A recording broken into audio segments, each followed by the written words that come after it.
Hi, today let's talk about the concrete carbon cloud. So what we'll do is we'll go through the current technology trends and we'll just look under covers of how things are composed. From there, we'll look at ways where we can improve and make things more efficient.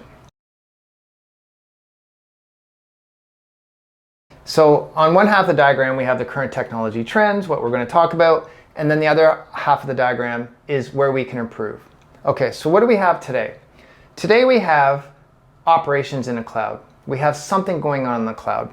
So I'm going to uncover what it is in the cloud.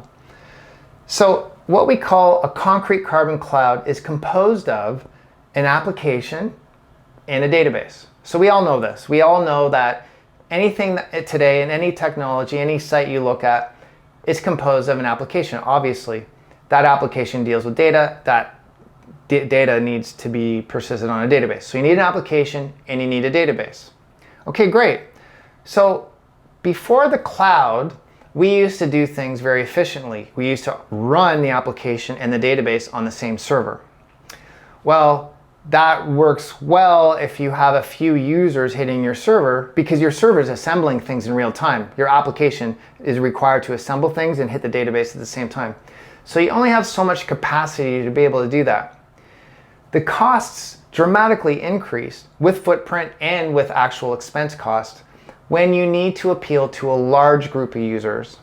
So the idea is you have an app that you can scale and clone across multiple servers, and then you have a database that becomes the everything database. What that means is you have a database where you want to be reactive to anything that could happen.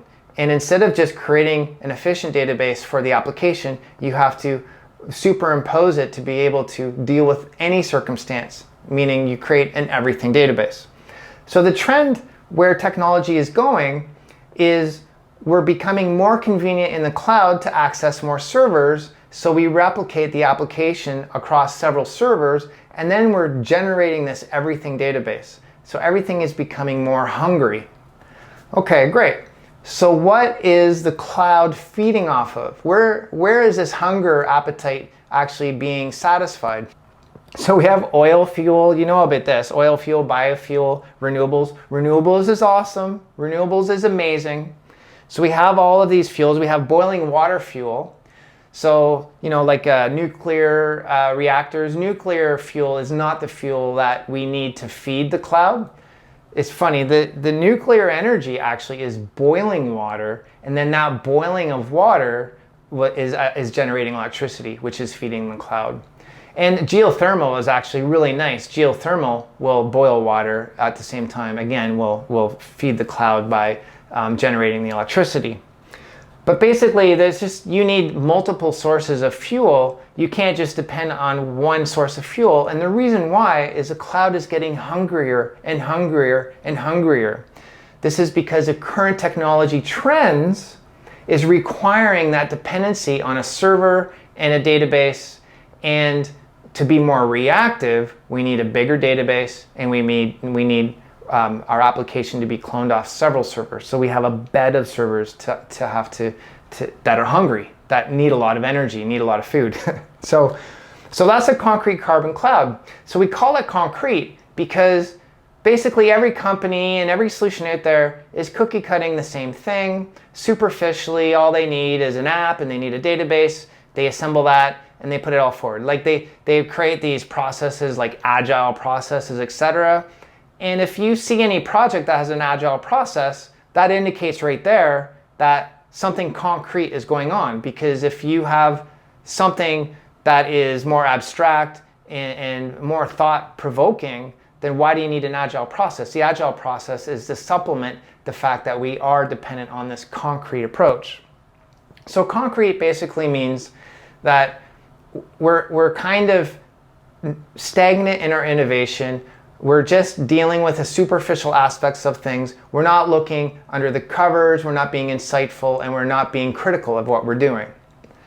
So what is another approach where we can actually reduce the carbon footprint, reduce costs, and make things more efficient? So that's why we're going to talk about the unified efficient cloud. But before we do move on to that, I just want to say that I've been very successful with this model. So I've worked with the cloud and I've worked with on-prem solutions as well. And I've seen how hungry these infrastructures are. I've been very profitable, and the companies I've worked with have been very profitable with this approach. For example, I started a company from scratch. And because I had that opportunity to start the company, I was able to make sure that the company in its entirety ran everything from the cloud. So this dramatically reduced costs. Now the company is making $70 million a year, and the costs to run everything on the cloud is $20,000 a year. So we have a company making $70 million a year, and the expenses is only $20,000 a year. So you can see how profitable it is. It makes me look very good. I look very successful working with this model. Why would I want to bash it? I have nothing wrong with this model. Mind you, it's just nice to improve. It is just nice to just be mindful of what you're doing. And if you know what you're doing and if you know you can do better, then why not go that direction? So that's the unified, efficient cloud. The idea here is, how do we reduce the carbon footprint? One way to do that is reduce that dependency on having a bed of servers and an everything database. You can move away from having to appeal to each user and always be in a reactive mode. In a unified efficient cloud, we have things like AI replication, AI automation. I have other videos on this, so you can look at those other videos to get an idea of how we implement AI replication, how we use AI automation to run things in the background. And the reason why we run things in the background is we want to pre-assemble our experience. And that pre-assembled experience becomes then an artifact. And then we basically just deliver that to the user directly. On top of that, instead of being reactive, we provide the user with the data.